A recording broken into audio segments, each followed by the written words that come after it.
आपको प्रभु यीशु की कृपा और शांति के साथ अभिवादन करते हैं। भगवान आपके जीवन को आशीर्वादित करें। अध्ययनों के इस आगे के भाग में आपका स्वागत है। शाश्वत सुसमाचार के संदेश का अजूता आज अध्ययन संख्या 2 है। हम इसके आगे बढ़ेंगे। प्रकाशन 14 पद 7 इस सुसमाचार को समझने पर जो वहां प्रस्तुत किया गया है, परंतु इससे पहले हमें विदा कहनी चाहिए जो हमें आशीर्वाद दे सके और हमें सच्चाई को समझने के लिए मार्गदर्शन कर सके। आइए प्रार्थना करें। मैं तुम्हें मेरे साथ आंखें बंद करने का निमंत्रण देता हूँ। प्रभु हमारे पिता, हम तेरे पवित्र शब्द का अध्ययन एक बार फिर करने का अवसर होने के लिए धन्यवाद करते हैं। हम प्रभु से प्रार्थना करते हैं कि वह हम पर अपनी आत्मा को बरसाएं, हमसे बात करें, अपने शब्द को समझने में हमारी मदद करें और सबसे महत्वपूर्ण हमारे मन और दिल में यह बिठाएं कि हम भूलें नहीं और हमें आज्ञा का पालन करने में मदद करें। हम इन आशीर्वादों को यीशु मसीह के नाम पर मांगते हैं, आमीन। हमारा पहला पाठ प्रकाशित वाक्य 14 में है, वचन 7। चलिए साथ में पढ़ते हैं। यह कहता है, भगवान से डरो और उसकी महिमा करो, क्योंकि उसके न्याय का समय आ गया है और पूजनीय है वह जिसने आकाश, पृथ्वी, समुद्र और जल के स्रोतों को बनाया। पहले अध्ययन में हमने सीखा है कि हम भगवान के न्याय के लिए कैसे तैयार हैं, क्योंकि हम सभी का न्याय किया जाएगा। अब हम इस दूसरे भाग का अध्ययन करेंगे जहां हम पढ़ते हैं, उसे पूजो जिसने आकाश, धरती, समुद्र को बनाया है और पानी के स्रोत। ये भगवान की पूजा उस तरह से करने से संबंधित है जैसा उसने मांगा है। अगर आपने किसी से एक गिलास पानी मांगा होता और वो व्यक्ति आपको एक बाल्टी रेत देता, तो आप प्यासे होने पर क्या खुश होते? मुझे लगता है नहीं। भगवान भी खुश नहीं होते जब हम उन्हें वैसी पूजा पेश करते हैं जो उन्होंने नहीं मांगी होती, या वह जो उसने मांगा था उससे अलग। जब हम चर्च जाते हैं उदाहरण के लिए या पूजा की जगह पर, और वहां हम भगवान की पूजा करते हैं, हमें बुद्धिमानी और समझदारी से पूजा करनी चाहिए, एक तरीका जिसे वह स्वीकार कर सके। वह यही हम अब पता लगाने वाले हैं। तो चलो हम साथ मिलकर बाइबल खोलें। निर्गमन की पुस्तक में 20वें अध्याय 10वें और 11वें श्लोक में जो हमें जरूरी उत्तर देता है, वह कहता है कि उसकी पूजा करो जिसने बनाया। और वह कौन है जिसने आकाश, पृथ्वी, समुद्र और पानी के स्रोतों को बनाया? हमें यहाँ जवाब मिलता है। यह कहा गया है निर्गमन 20 श्लोक 10 और 11, परंतु 7वां दिन तेरे परमेश्वर का विश्राम दिवस है, किसी भी काम को नहीं करना है, न तुम, न तुम्हारा बेटा, न तुम्हारी बेटी, न तुम्हारा दास, न तुम्हारी दासी, न तुम्हारा पशु, न तुम्हारा परदेशी जो तुम्हारे द्वारों के भीतर है। क्यों? 6 दिनों में भगवान ने आकाश और पृथ्वी, समुद्र और आकाश बनाए और जितना कुछ उनमें है, और 7वें दिन आराम किया। प्रभु ने सप्त के दिन को आशीर्वाद दिया और उसे पवित्र किया। सब कुछ बनाने वाला भगवान है। तो ये जानना बाकी है कि भगवान कौन है। कितने भगवान हैं, इसका उत्तर बाइबल हमें देती है। मैं आपको आमंत्रित करता हूं कि मेरे साथ खोलें पहले कोरिन्थियों में पौलुस की पहली पत्री कोरिन्थियों के नाम, अध्याय 8 श्लोक 6। आइए पढ़ते हैं। लेकिन हमारे लिए एक ही ईश्वर है पिता, जिससे सब कुछ है और जिसके लिए हम जीते हैं। सोए वह एकमात्र भगवान कौन है? कितने भगवान हैं? बाइबल ने उत्तर दिया, केवल एक ही भगवान है और यह एकमात्र भगवान पिता है। वह किसका पिता है? जानते हैं हमारे प्रभु यीशु मसीह के बारे में। जैसा हम देखेंगे, यीशु बाइबल के अनुसार वह भगवान नहीं है बल्कि भगवान का पुत्र है, जैसा कि उसने स्वयं कहा है। अब हम इसे देखेंगे। चलिए साथ में खोलते हैं योहन की पुस्तक अध्याय 17। चलिए छंद 1 और 3 को पढ़ते हैं। ये खुद यीशु मसीह हमारे उद्धारकर्ता के शब्द हैं। उन्होंने कहा, पहला श्लोक, यीशु ने ये बातें कहीं और आसमान की ओर देखते हुए कहा, पिता समय आ गया है, तेरा पुत्र तुझे महिमा दे सके, इसलिए अपने पुत्र को महिमा दे, और अनंत जीवन यही है ताकि वे तुझे ही अकेले सच्चे ईश्वर के रूप में और यीशु मसीह को जिसे तूने भेजा जाने। यीशु ने कहा कि जीवन अनंत है। हाँ, हम उनके पिता को एकमात्र सच्चे भगवान के रूप में जानते हैं। देखिए, एकमात्र का मतलब है कोई और नहीं है। यीशु ने स्वयं को अलग किया, इसलिए उन्होंने ही प्रकट किया कि इकलौता ईश्वर उनके पिता हैं। और फिर जीसस कौन है? बाइबल जवाब देती है। आइए हम साथ में अब जॉन को खोलते हैं, इस अध्याय 10, और हम आयत 29 से 36 तक पढ़ेंगे। जॉन 10 29 से 36। मेरे पिता जो सबसे महान हैं, उनसे बड़ा कोई नहीं, और कोई भी उनके हाथों से इन्हें छीन नहीं सकता। मैं और मेरे पिता एक हैं। तब यहूदियों ने फिर से पत्थर उठाए ताकि वे उसे पत्थरों से मार सकें। जीसस ने उन्हें जवाब दिया,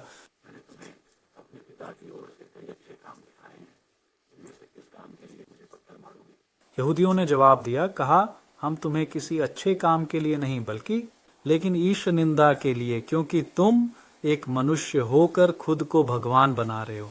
यीशु ने उत्तर दिया, क्या आपके कानून में नहीं लिखा है? मैंने कहा, तुम देवता हो, क्योंकि अगर कानून ने उन्हें देवता कहा जिनके पास भगवान का वचन गया था और शास्त्र को रद्द नहीं किया जा सकता, जिसे पिता ने पवित्र किया और दुनिया में भेजा, तुम उसे निंदा कहते हो क्योंकि मैंने कहा मैं भगवान का बेटा हूं। तो देखिए, यीशु ने कहा कि वह ईश्वर का पुत्र था, वही खुलासा किया। किसी को भी संदेह नहीं होना चाहिए। यहाँ रहना सार्थक है। एक छोटी टिप्पणी, बाइबल की कुछ आयतें गलत तरीके से और ये हमें अनुवादित गलती की की ओर गई ले हैं। जाता है। और अंततः समझें कि यह कि पवित्र आत्मा भगवान है, यीशु भगवान है, लेकिन बस संदर्भ से बाहर ले लिया गया या सही ढंग से अनुवाद नहीं किया गया। उनके मूल संदर्भ के अनुसार समझा जाना चाहिए, न ही कहाँ पहनना कविता है। विरोधाभास करेगी। यहाँ प्रभु यीशु के बारे में हम जो स्पष्ट शब्द पढ़ते हैं, वैसे हम अब पढ़ने जा रहे हैं प्रोफेट जॉन द्वारा देखे गए और प्रकाशित वाक्य पुस्तक अध्याय 5 में उल्लिखित एक पूजा का दृश्य। आयत 13, ध्यान दें और सीखें। जो समस्त ब्रह्मांड में पूजा जाता है। प्रकाशित वाक्य 5 13वां श्लोक। और मैंने स्वर्ग में और पृथ्वी पर और पृथ्वी के नीचे और समुद्र में रहने वाले हर प्राणी को सुना, और उनमें मौजूद सभी चीजों के बारे में कहने के लिए, जो सिंहासन पर बैठा है और मेमने को धन्यवाद और सम्मान और महिमा और शक्ति मिले सदैव के लिए। यहाँ किसकी पूजा की जाती थी? उस व्यक्ति की जो सिंहासन पर बैठा है, यानी भगवान पिता। और उसके अलावा कहा जाता है कि वहाँ एक मेमना है। मेमना यीशु है। एक बार यूहन्ना प्रकटकर्ता, या बेहतर कहें यूहन्ना बपतिस्मा देने वाला, उसने यीशु की ओर इशारा किया और कहा, देखो ईश्वर का वह मेमना जो दुनिया का पाप दूर करता है। यह पाठ जॉन 1:29 में है।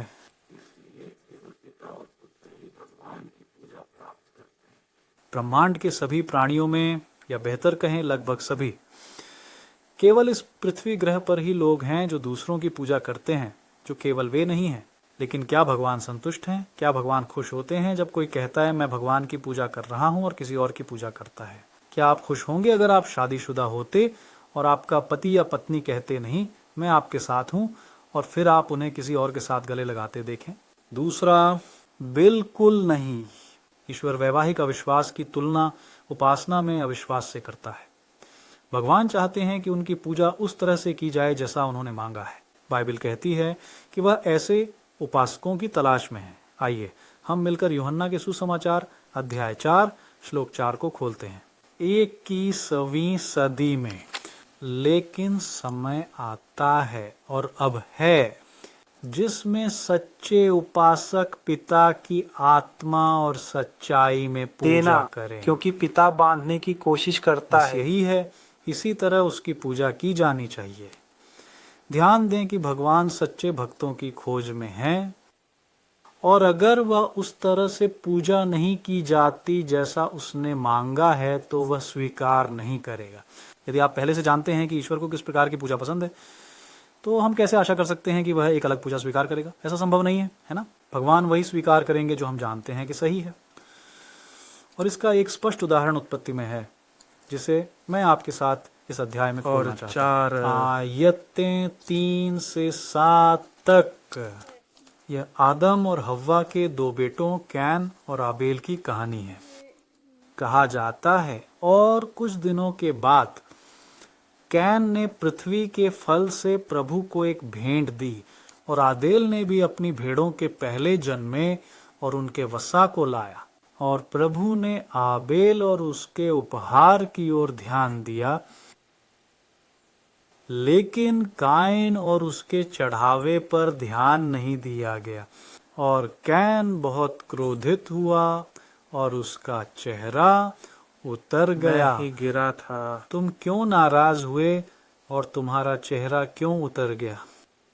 हाँ, अगर तुम अच्छे कर्म करो, कोई स्वीकृति नहीं ये होगी, तुम्हारे लिए हैं, और अगर आप अच्छा नहीं करते हैं तो पाप आपका और है। तेरी इच्छा उसके प्रति होगी और तू उस पर राज करेगा। हाँ, यहाँ हम देखते हैं कि सिर्फ सच्चाई ही काफी नहीं है। कोई कहता है, नहीं मैं सच्चा हूँ, भगवान जानता है कि मैं अपना सबसे अच्छा दे रहा हूँ। क्या कैन अपना सबसे अच्छा नहीं दे रहा था? कैन एक किसान था और उसने अपनी भूमि के फल दिए। उसने उन्हें वेदी के सामने रखा, लेकिन भगवान ने स्वीकार नहीं किया। क्यों? क्योंकि यह वह नहीं था जो उसने मांगा था। भगवान ने आबेल का ऑफर स्वीकार कर लिया। आज भी ऐसा ही है। वह चाहता है कि वह और उसका बेटा पूजे जाएं, और आज उसकी आपसे यही अपील है। क्या आप सच्चे उपासक बनना चाहेंगे? क्या आप भगवान से कहना चाहेंगे, प्रभु आप सच्चे उपासकों और विनम्र लोगों की खोज में हैं? मैं आज तेरे शब्द से जो सीखा है उसके अनुसार तुझे पूजा करूंगा। अगर आप ये व्यक्ति हैं तो मैं अभी आपके लिए प्रार्थना करना चाहता हूँ। आंखें बंद करें और भगवान से बात करें। हमारे पिता बने, हम आपसे इस आत्मा के लिए प्रार्थना करना चाहते हैं जिसने अब आपकी पूजा करने का निर्णय लिया है, और केवल तेरे पुत्र प्रभु यीशु मसीह की और किसी की नहीं पूजा करूंगा। प्रभु की इच्छा अनुसार, उसके पवित्र वचन में बताए गए अनुसार प्रभु की आराधना करें।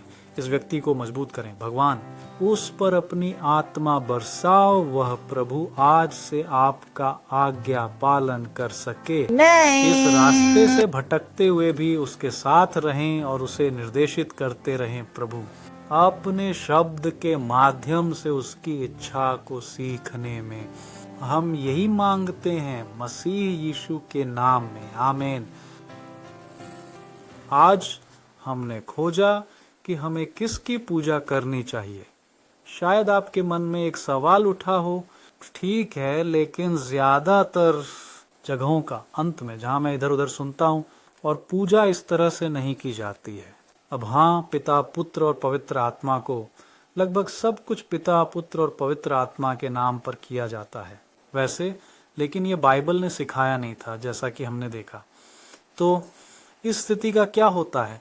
भगवान इसे कैसे देखते हैं? विश्वासियों के शरीर, धार्मिक संगठन, अंत में जो उसे पसंद नहीं करते, जैसा उसने हमें सिखाया, जैसा उसके शब्द में है, यह हम अगले अध्ययन में देखेंगे। मैं आपको पहले से ही आमंत्रित करता हूँ हमारे साथ बने रहने के लिए। भगवान आपको आशीर्वाद दें, और तब तक